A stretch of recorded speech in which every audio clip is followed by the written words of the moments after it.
And the best amphibious dinosaur goes to the Dodicarus. If you have not tamed one of these guys up and just smash them up in movement speed, these guys are little motorboats. Look at them go. Now, obviously, this is on official kind of rates, but if you were to power this guy up on your own private server, you know, with your own rates, this guy will just fly. He's nuts. Look at him go. This guy is the fastest underwater mount and the best amphibious mount that you can get in all of Ark. Whirl.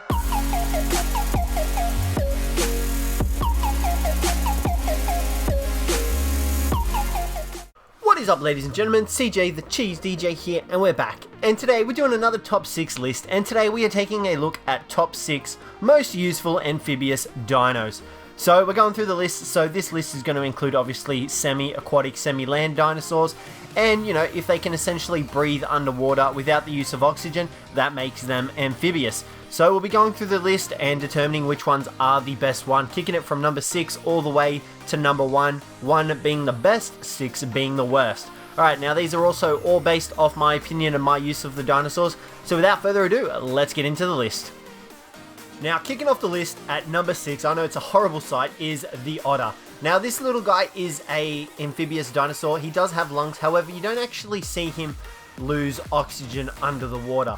Now, when you do throw him off, he does obviously float to the top, which is probably an indicator that he does use oxygen up. But from the tests that I've done with this guy, he doesn't actually utilize any oxygen while underwater. And I've been underwater multiple times with these guys, and they have yet to drown. So, you know, they're great. You can use them to farm black pearls, as well as silica pearls. You know, you can use them to just swim around, you know, keep you warm as well in the ocean. They do provide hypothermic and hypothermic insulation, so you are set in that regards, but they're just freaking adorable too. And they can also gather fish from you, and they're great attackers of the smaller fish, so like the saber-toothed salmon, the coelacanths, and the mega piranhas. They're great for doing that, and like I said, they provide hypothermal insulation, and that's all there really is to these little guys. At number 5, we have the Caprosuchsaurus. Now, this guy is pretty much the Sarco's cousin. He's a lot smaller, a lot more compact than the Sarco, but he does still pack a punch. He also has a rather unique ability, which you just saw there, which enables us to pounce and essentially grab things in our mouth to kill. Now, if you've ever tried taming one of these guys in the wild, you will know firsthand just what that ability is able to do. Pretty much just mauls on you until they've had enough and they let you go, or you're dead. That is essentially the way they control this skill. Now you can see there that they transition onto land rather uniquely and nicely as well. You can use that ability, like I said, to transition onto land, or you can just run out of the water, and they're great mounts. They're great for traveling around the island. They are rather powerful. Their health is a little bit lackluster, but that does not stop them from absolutely wrecking the face off everything. That poor dodo, I know it's a horrible way to test it, but you know, we had nothing else in our sights. But you can see here, we now have a dodo in our mouth. That is essentially what the Capro's ability allows it to do. Pick up wild dinos as well as players in its mouth. Now obviously it does have a limit to the size of the dino. I think the largest it can get is a dillo, a human. Obviously I don't think you can get any larger than that. Actually I think you can get raptors as well.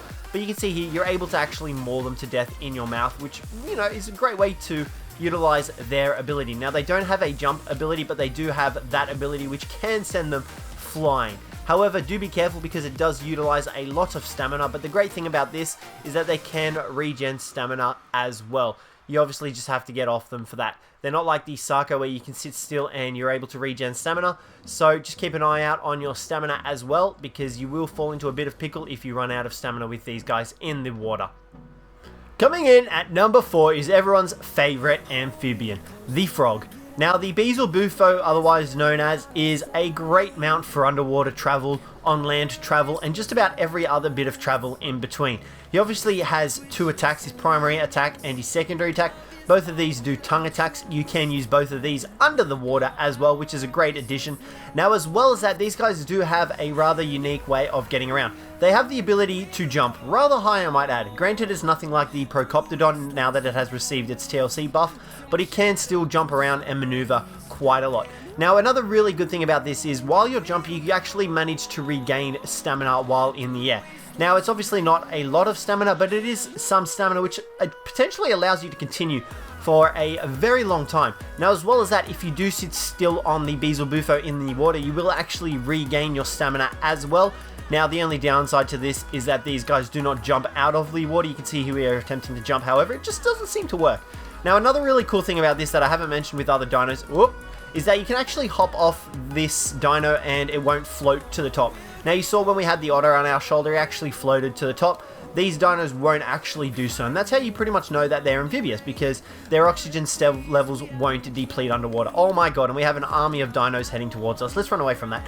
So that is why the frog is number 4. Now, as well as the reasons I stated, he also does have the ability to inflict torpor with his tongue attacks, as well as gather cementing paste. Now, his attacks aren't the strongest, but he's a great little mount for scouting around the island and just getting through the waterways, as well as deep diving. You can also use him to deep dive in Ark. However, just be very careful if you take a low level one down there, because they can get shredded by mosasaurs and plesiosaurs, as well as the tusos. At number 3, we have the Baryonyx, everyone's substitute for the Kano. This guy is a great underwater mount, as well as a great land mount. He ticks the amphibious box perfectly. You can see underwater he does not utilize any oxygen, which is a great addition for this guy, but he also swims relatively fast, which is also a really good benefit, obviously. Now, one other unique ability that this guy does have underwater as well is the ability to actually stun other dinosaurs that he hits with his attack. So you can see this unsuspecting Beelzebufo right here.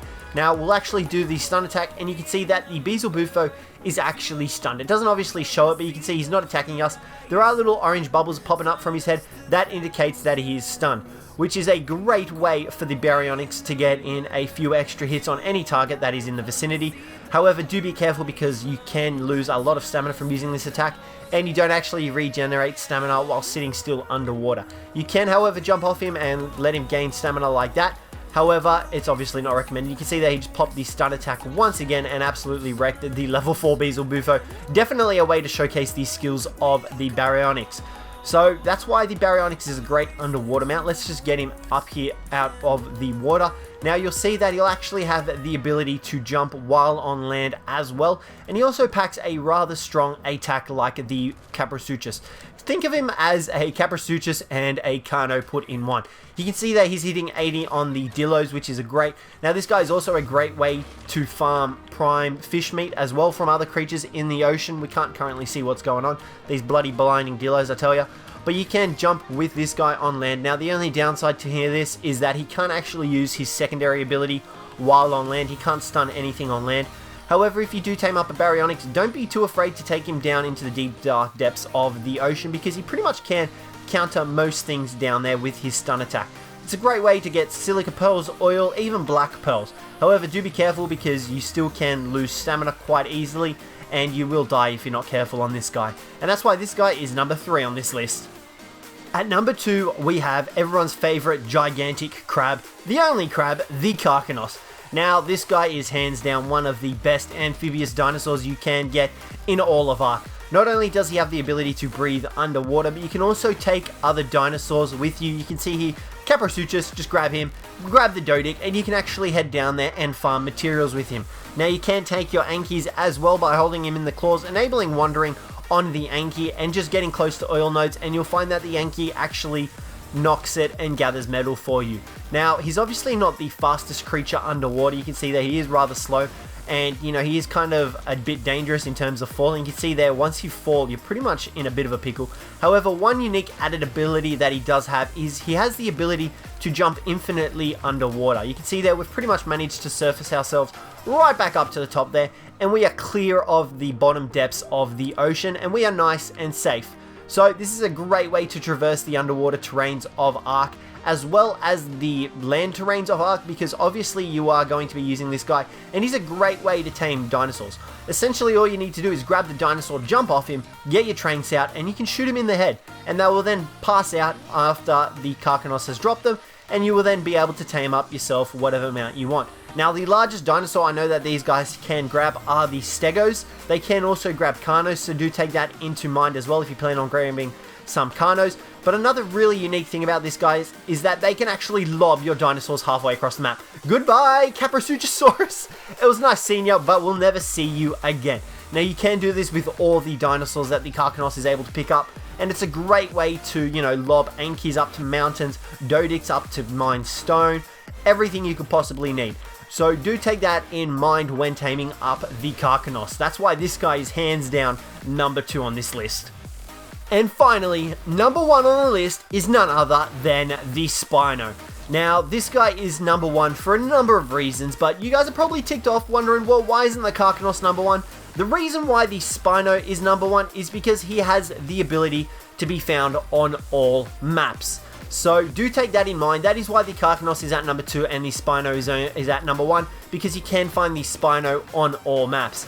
Now, another really kind of bodgy thing with the spino is that he does utilize oxygen while underwater. You can see our oxygen meter is slowly depleting.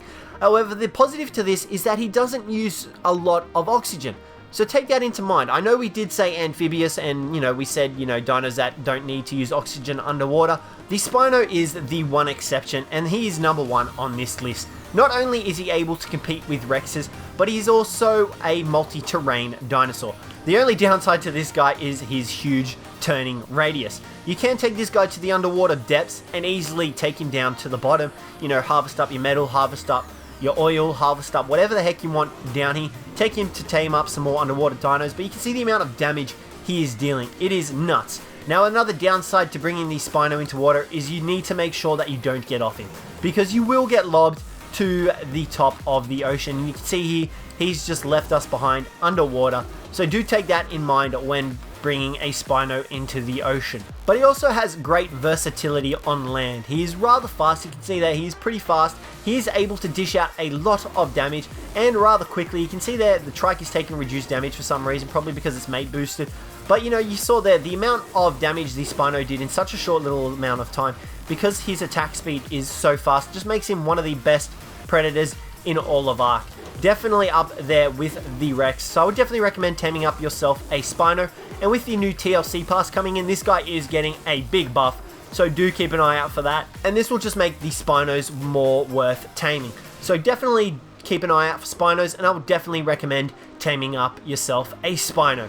So that'll pretty much conclude this list for today, guys. No honorable mentions on this. There weren't many amphibious dinosaurs in all of Ark. Obviously the spino being the one exception of breathing oxygen underwater. The rest are pretty good. Hopefully you enjoyed the video. If you did, leave a like. Don't forget to tell me what you enjoyed about the video. But other than that, guys, thanks very much for watching, and I hope to catch you in the next one.